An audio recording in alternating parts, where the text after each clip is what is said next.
മർക്കോസ് എഴുതിയ സുവിശേഷം 9-ാം അധ്യായം 30 മുതൽ 42 വരെയുള്ള വചനങ്ങൾ. അവിടെ നിന്ന് അവർ പുറപ്പെട്ടു ഗലീലയിൽ കൂടി സഞ്ചരിച്ചു. അത് ആരും അറിയരുതെന്ന് അവർ ഇച്ഛിച്ചു. അവൻ തൻ്റെ ശിഷ്യന്മാരെ പഠിപ്പിച്ച് അവരോട്, മനുഷ്യപുത്രൻ മനുഷ്യരുടെ കയ്യിൽ ഏൽപ്പിക്കപ്പെടും, അവർ അവനെ കൊല്ലും, കൊന്നിട്ട് 3 നാൾ കഴിഞ്ഞ ശേഷം അവൻ ഉയർത്തെഴുന്നേൽക്കുമെന്ന് പറഞ്ഞു. ആ വാക്ക് അവർ ഗ്രഹിച്ചില്ല. അവനോട് ചോദിപ്പാനോ ഭയപ്പെട്ടു. അവൻ കഫർന്നഹൂമിൽ വന്നു. വീട്ടിലിരിക്കുമ്പോൾ നിങ്ങൾ വഴിയിൽ വെച്ച് തമ്മിൽ വാദിച്ചത് എന്ത് എന്ന് അവരോട് ചോദിച്ചു. അവരോ തങ്ങളുടെ ഇടയിൽ വലിയവൻ ആരെന്ന് വഴിയിൽ വെച്ച് വാദിച്ചതുകൊണ്ട് മിണ്ടാതിരുന്നു. അവൻ ഇരുന്നു പന്തിരുവരെയും വിളിച്ചു.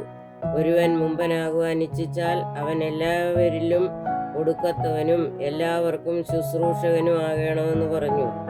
ഒരു ശിശുവിനെ എടുത്ത് അവരുടെ നടുവിൽ നിർത്തി അണച്ചുകൊണ്ട് അവരോട്, ഇങ്ങനെയുള്ള ശിശുക്കളിൽ ഒന്നിനെ എൻ്റെ നാമത്തിൽ കൈക്കൊള്ളുന്നവൻ എന്നെ കൈക്കൊള്ളുന്നു, എന്നെ കൈക്കൊള്ളുന്നവനോ എന്നെയല്ല, എന്നെ അയച്ചവനെ കൈക്കൊള്ളുന്നു എന്ന് പറഞ്ഞു.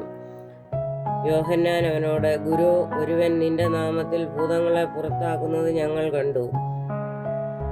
അവൻ നമ്മെ അനുഗമിക്കായികയാൽ ഞങ്ങൾ അവനെ വിരോധിച്ചു എന്ന് പറഞ്ഞു. അതിന് യേശു പറഞ്ഞത്, അവനെ വിരോധിക്കരുതേ. എൻ്റെ നാമത്തിൽ ഒരു വീര്യപ്രവൃത്തി ചെയ്തിട്ട് വേഗത്തിൽ എന്നെ ദുഷിച്ചു പറവാൻ കഴിയുന്നവൻ ആരുമില്ല.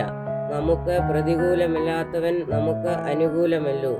നിങ്ങൾ ക്രിസ്തുവിനുള്ളവർ എന്നീ നാമത്തിൽ ആരെങ്കിലും ഒരു പാനപാത്രം വെള്ളം നിങ്ങൾക്ക് കുടിപ്പാൻ തന്നാൽ അവന് പ്രതിഫലം കിട്ടാതിരിക്കുകയില്ല എന്ന് ഞാൻ സത്യമായിട്ട് നിങ്ങളോട് പറയുന്നു.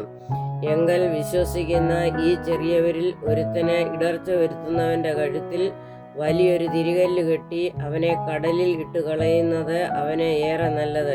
ബാരയ്ക്കുമോ.